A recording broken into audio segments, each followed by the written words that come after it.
Okay, Ninya, ang tanong ko sa'yo, ano ang mas mahalaga sa'yo?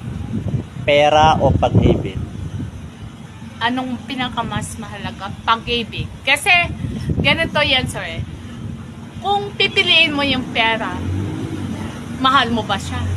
Mahal mo ba siya? Matutunan mo ba siyang mahalin? Kung pera lang ibibigay sa iyo, kaya mo bang magmahal? Pera ang pipiliin mo. Meron kang pera, maraming pera, isang sanlibutan ng pera, pero mahal mo ba siya? Hindi. Pero pag-ibig, kahit pera man, kahit mayaman, gaano man siya kayaman, basta pag-ibig ang pag-usapan. Okay lang, tapos ang usapan. Walang problema sa babae. Kasi niibig niya ang lalaki. Kasi nakagusto siya eh. Di, bahala na kung ilan ang bibigay sa kanya yung lalaki. Kahit magkano. Sige, may pag-ibig ka nga pero wala ka namang pera. Oo, may nangyayari? pag-ibig.